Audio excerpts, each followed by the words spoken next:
Chapter 14. At 9 o'clock the next morning his servant came in with a cup of chocolate on a tray and opened the shutters. Dorian was sleeping quite peacefully, lying on his right side, with one hand underneath his cheek. He looked like a boy who had been tired out with play or study. The man had to touch him twice on the shoulder before he woke, and as he opened his eyes a faint smile passed across his lips, as though he had been lost in some delightful dream. Yet he had not dreamed at all. His night had been untroubled by any images of pleasure or of pain. But youth smiles without any reason. It is one of its chiefest charms. He turned round, and leaning upon his elbow, began to sip his chocolate. The mellow November sun came streaming into the room. The sky was bright, and there was a genial warmth in the air. It was almost like a morning in May. Gradually the events of the preceding night crept with silent, blood-stained feet into his brain and reconstructed themselves there with terrible distinctness. He winced at the memory of all that he had suffered, and for a moment the same curious feeling of loathing for Basil Hallward that had made him kill him as he sat in the chair came back to him, and he grew cold with passion. The dead man was still sitting there, too, and in the sunlight now. How horrible that was! Such hideous things were for the darkness, not for the day. He felt that if he brooded on what he had gone through he would sicken or grow mad. There were sins whose fascination was more in the memory than in the doing of them, strange triumphs that gratified the pride more than the passions, and gave to the intellect a quickened sense of joy, greater than any joy they brought, or could ever bring, to the senses. But this was not one of them. It was a thing to be driven out of the mind, to be drugged with poppies, to be strangled lest it might strangle one itself. When the half-hour struck, he passed his hand across his forehead, and then got up hastily and dressed himself with even more than his usual care, giving a good deal of attention to the choice of his necktie and scarf pin and changing his rings more than once. He spent a long time also over breakfast, tasting the various dishes, talking to his valet about some new liveries that he was thinking of getting made for the servants at Selby, and going through his correspondence. At some of the letters, he smiled. 3 of them bored him. One he read several times over and then tore up with a slight look of annoyance in his face. That awful thing, a woman's memory, as Lord Henry had once said. After he had drunk his cup of black coffee, he wiped his lips slowly with a napkin, motioned to his servant to wait, and going over to the table, sat down and wrote 2 letters. One he put in his pocket, the other he handed to the valet. Take this round to 152 Hertford Street, Francis, and if Mr. Campbell is out of town, get his address. As soon as he was alone, he lit a cigarette and began sketching upon a piece of paper, drawing first flowers and bits of architecture, and then human faces. Suddenly he remarked that every face that he drew seemed to have a fantastic likeness to Basil Hallward. He frowned, and getting up, went over to the bookcase and took out a volume at hazard. He was determined that he would not think about what had happened until it became absolutely necessary that he should do so. When he had stretched himself on the sofa, he looked at the title page of the book. It was Gautier's Amo et Cames, Charpentier's Japanese paper edition, with the Jacquemart etching. The binding was of citron green leather, with a design of gilt trellis work and dotted pomegranates. It had been given to him by Adrian Singleton. As he turned over the pages, his eye fell on the poem about the hand of Lacenaire, the cold yellow hand _du supplice encore mal lavé _ with its downy red hairs and its _doits de fawn _. He glanced at his own white taper fingers, shuddering slightly in spite of himself, and passed on, till he came to those lovely stanzas upon Venice. Sur un gamme chromatique, l'océan de pearls ruisselant, la Venus de l'Adriatique sort de l'eau sun corps rose et blanc. Les domes, sur l'azur de Andes suivant la phrase au pur contour, s'enflant comme de gorges rondes que solive un souper d'amour. L'esquif aboard et me depose. Jet ant sun amar au pilier, devant un façade rose, sur le marbre d'un escalier. How exquisite they were! As one read them, one seemed to be floating down the green waterways of the pink and pearl city, seated in a black gondola with silver prow and trailing curtains.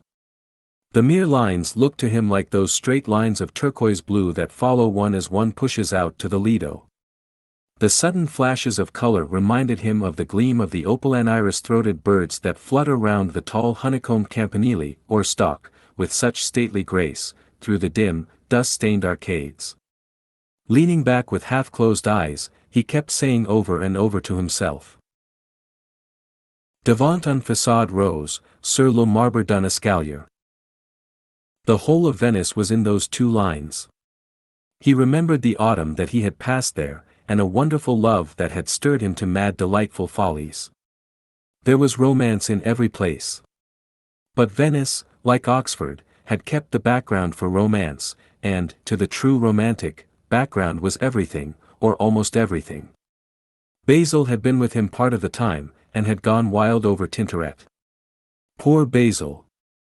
What a horrible way for a man to die! He sighed, and took up the volume again, and tried to forget. He read of the swallows that fly in and out of the little cafe at Smyrna where the Hajis sit counting their amber beads and the turbaned merchants smoke their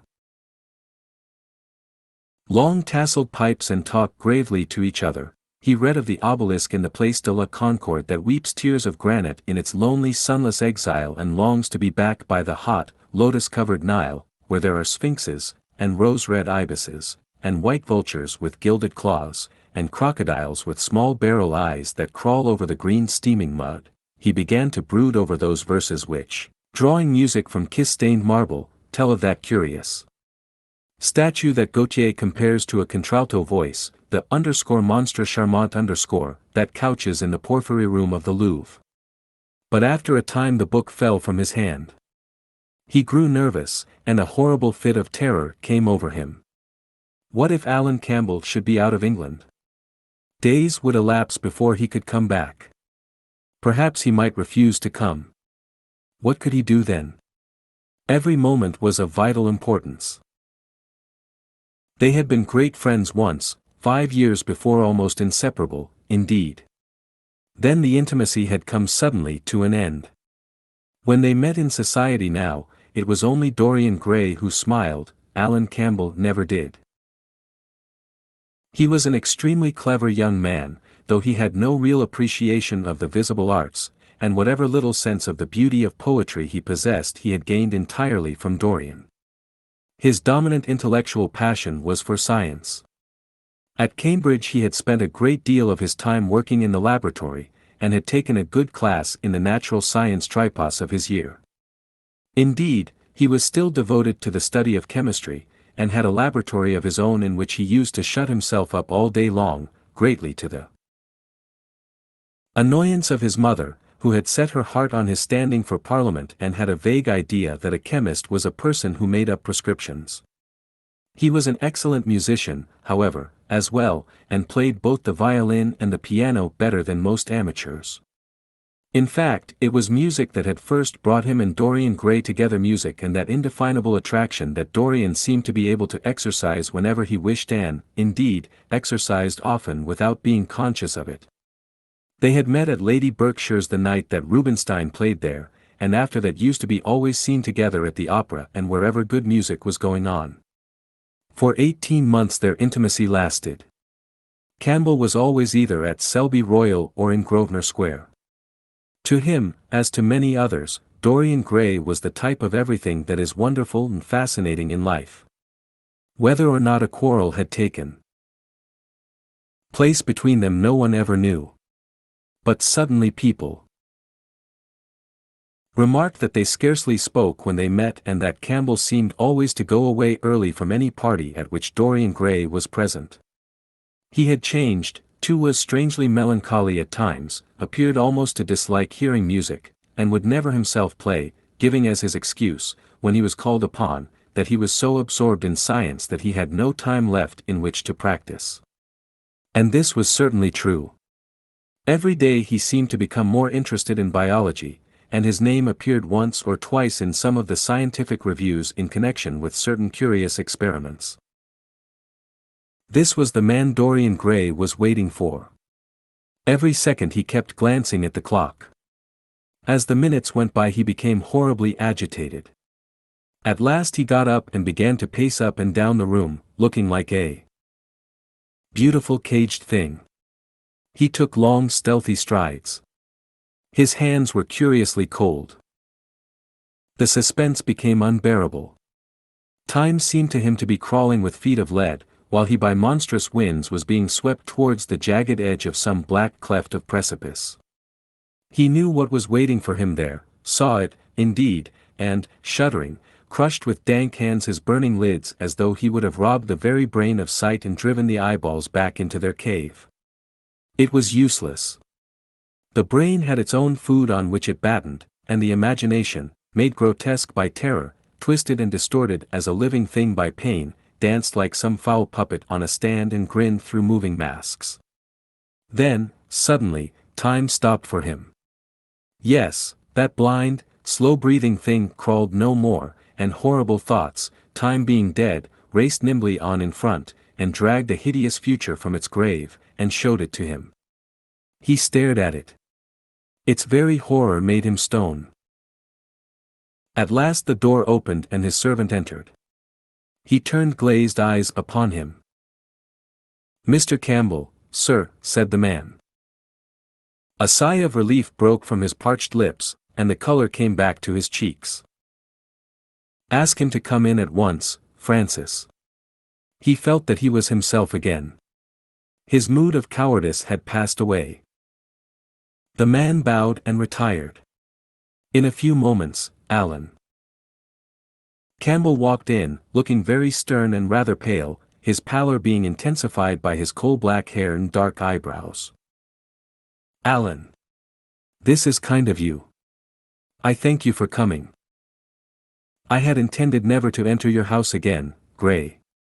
But you said it was a matter of life and death." His voice was hard and cold. He spoke with slow deliberation. There was a look of contempt in the steady searching gaze that he turned on Dorian. He kept his hands in the pockets of his astrakhan coat, and seemed not to have noticed the gesture with which he had been greeted. "Yes, it is a matter of life and death, Alan, and to more than one person. Sit down." Campbell took a chair by the table, and Dorian sat opposite to him. The two men's eyes met. In Dorian's there was infinite pity. He knew that what he was going to do was dreadful. After a strained moment of silence, he leaned across and said, very quietly, but watching the effect of each word upon the face of him he had sent for, "Alan, in a locked room at the top of this house, a room to which nobody but myself has access, a dead man is seated at a table. He has been dead 10 hours now. Don't stir, and don't look at me like that.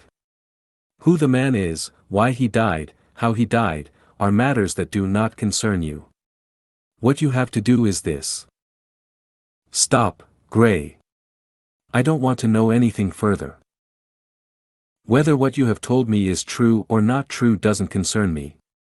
I entirely decline to be mixed up in your life. Keep your horrible secrets to yourself. They don't interest me anymore. Alan, they will have to interest you. This one will have to interest you. I am awfully sorry for you, Alan. But I can't help myself. You are the one man who is able to save me. I am forced to bring you into the matter. I have no option. Alan, you are scientific. You know about chemistry and things of that kind. You have made experiments. What you have got to do is to destroy the thing that is upstairs, to destroy it so that not a vestige of it will be left. Nobody saw this person come into the house. Indeed, at the present moment he is supposed to be in Paris. He will not be missed for months. When he is missed, there must be no trace of him found here. You, Alan, you must change him, and everything that belongs to him, into a handful of ashes that I may scatter in the air. You are mad, Dorian. Ah! I was waiting for you to call me Dorian. You are mad, I tell you, mad to imagine that I would raise a finger to help you, mad to make this monstrous confession. I will have nothing to do with this matter, whatever it is. Do you think I am going to peril my reputation for you? What is it to me what devil's work you are up to? It was suicide, Alan. I am glad of that. But who drove him to it? You, I should fancy. Do you still refuse to do this for me? Of course I refuse. I will have absolutely nothing to do with it. I don't care what shame comes on you. You deserve it all. I should not be sorry to see you disgraced, publicly disgraced. How dare you ask me, of all men in the world, to mix myself up in this horror? I should have thought you knew more about people's characters. Your friend Lord Henry Wotton can't have taught you much about psychology, whatever else he has taught you. Nothing will induce me to stir a step to help you. You have come to the wrong man. Go to some of your friends. Don't come to me. Alan, it was murder. I killed him. You don't know what he had made me suffer. Whatever my life is, he had more to do with the making or the marring of it than poor Harry has had. He may not have intended it, the result was the same. Murder. Good God, Dorian, is that what you have come to?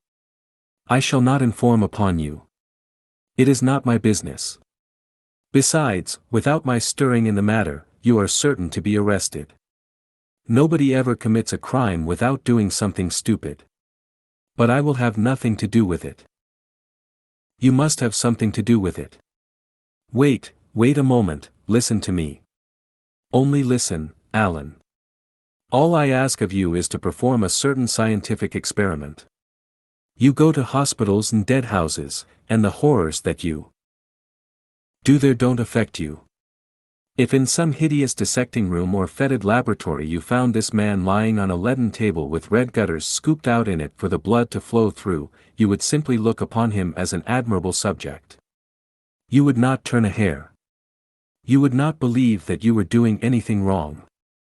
On the contrary, you would probably feel that you were benefiting the human race, or increasing the sum of knowledge in the world, or gratifying intellectual curiosity, or something of that kind. What I want you to do is merely what you have often done before. Indeed, to destroy a body must be far less horrible than what you are accustomed to work at. And, remember, it is the only piece of evidence against me. If it is discovered, I am lost, and it is sure to be discovered unless you help me.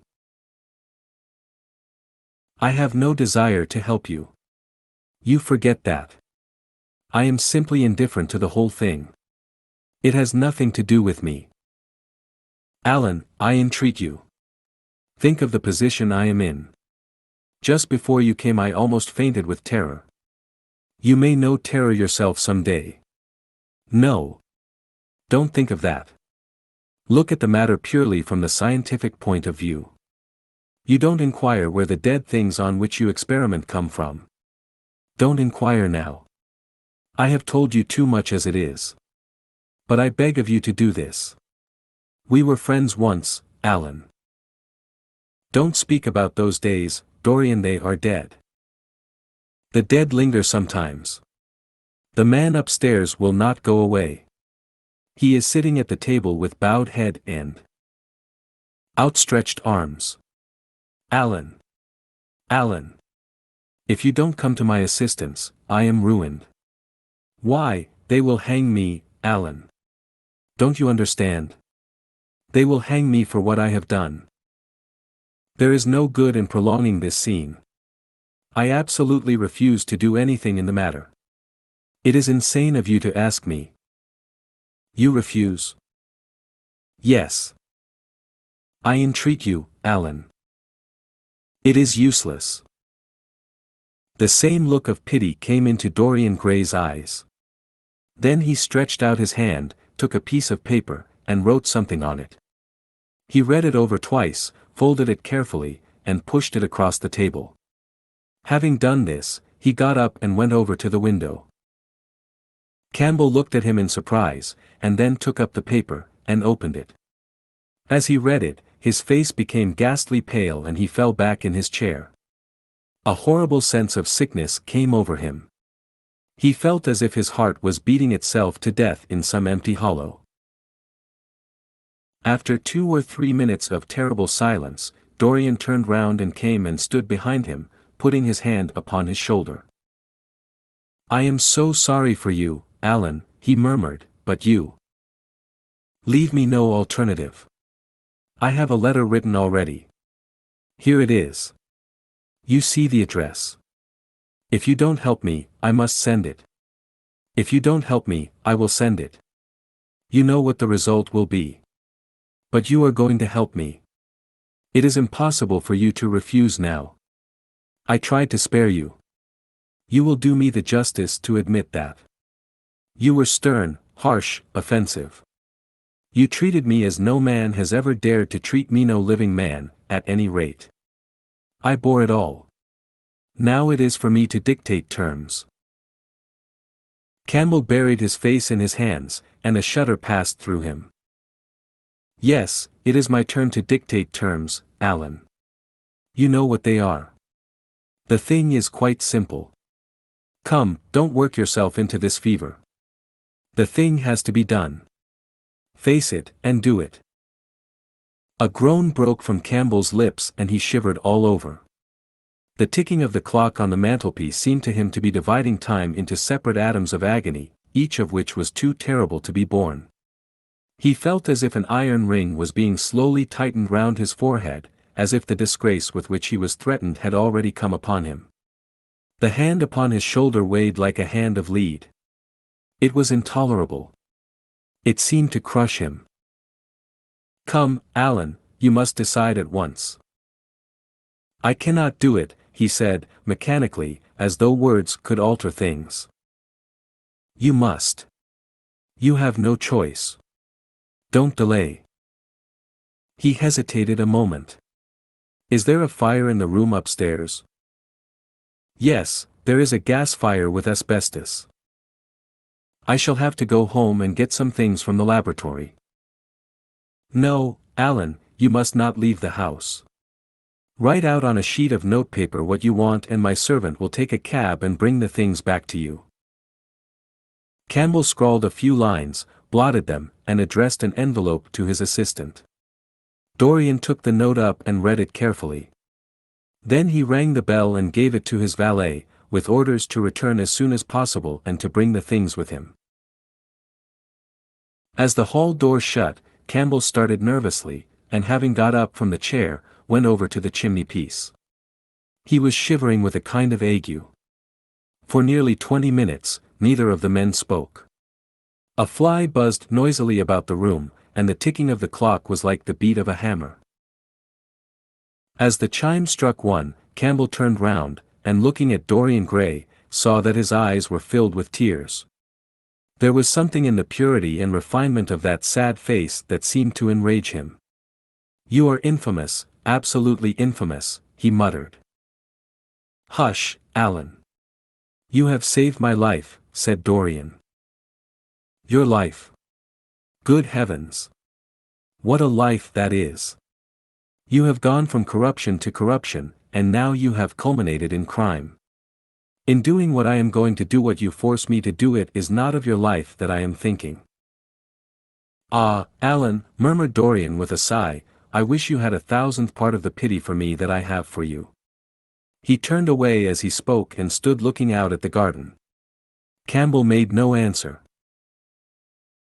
After about 10 minutes a knock came to the door, and the servant entered, carrying a large mahogany chest of chemicals, with a long coil of steel and platinum wire and 2 rather curiously shaped iron clamps. "Shall I leave the things here, sir?" he asked Campbell. "Yes," said Dorian. "And I am afraid, Francis, that I have another errand for you. What is the name of the man at Richmond who supplies Selby with orchids?" "Harden, sir." "Yes, Harden. You must go down to Richmond at once, see Harden personally, and tell him to send twice as many orchids as I ordered, and to have as few white ones as possible. In fact, I don't want any white ones. It is a lovely day, Francis, and Richmond is a very pretty place, otherwise I wouldn't bother you about it." "No trouble, sir. At what time shall I be back?" Dorian looked at Campbell. "How long will your experiment take, Alan?" he said in a calm, indifferent voice. The presence of a third person in the room seemed to give him extraordinary courage. Campbell frowned and bit his lip. "It will take about 5 hours," he answered. "It will be time enough, then, if you are back at 7:30, Francis. Or stay, just leave my things out for dressing. You can have the evening to yourself. I am not dining at home, so I shall not want you." "Thank you, sir," said the man, leaving the room. "Now, Alan, there is not a moment to be lost. How heavy this chest is. I'll take it for you.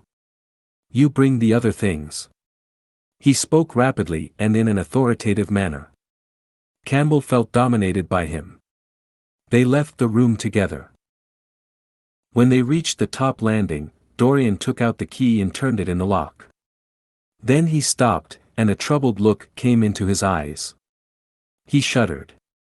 "I don't think I can go in, Alan," he murmured. "It is nothing to me." "I don't require you," said Campbell coldly. Dorian half opened the door. As he did so, he saw the face of his portrait leering in the sunlight. On the floor in front of it the torn curtain was lying. He remembered that the night before he had forgotten, for the first time in his life, to hide the fatal canvas, and was about to rush forward, when he drew back with a shudder. What was that loathsome red dew that gleamed, wet and glistening, on one of the hands, as though the canvas had sweated blood? How horrible it was, more horrible, it seemed to him for the moment, than the silent thing that he knew was stretched across the table, the thing whose grotesque misshapen shadow on the spotted carpet showed him that it had not stirred, but was still there, as he had left it. He heaved a deep breath, opened the door a little wider, and with half-closed eyes and averted head, walked quickly in, determined that he would not look even once upon the dead man. Then, stooping down and taking up the gold and purple hanging, he flung it right over the picture. There he stopped, feeling afraid to turn round, and his eyes fixed themselves on the intricacies of the pattern before him. He heard Campbell bringing in the heavy chest, and the irons, and the other things that he had required for his dreadful work. He began to wonder if he and Basil Hallward had ever met, and, if so, what they had thought of each other. "Leave me now," said a stern voice behind him. He turned and hurried out, just conscious that the dead man had been thrust back into the chair and that Campbell was gazing into a glistening yellow face. As he was going downstairs, he heard the key being turned in the lock. It was long after 7 when Campbell came back into the library. He was pale, but absolutely calm. "I have done what you asked me to do," he muttered. "And now, goodbye. Let us never see each other again. You have saved me from ruin, Alan." "I cannot forget that," said Dorian simply. As soon as Campbell had left, he went upstairs. There was a horrible smell of nitric acid in the room. But the thing that had been sitting at the table was gone. Thank you for watching. We are dedicated to curating literature into some of the best read-along audiobooks anywhere. Please support the channel by clicking like and subscribe. As our supporters grow, we will be able to improve the quality of our publications, add better voices, and make more great books available to our viewers. If you have any requests, feel free to message us anytime. ultimateaudiobooks.com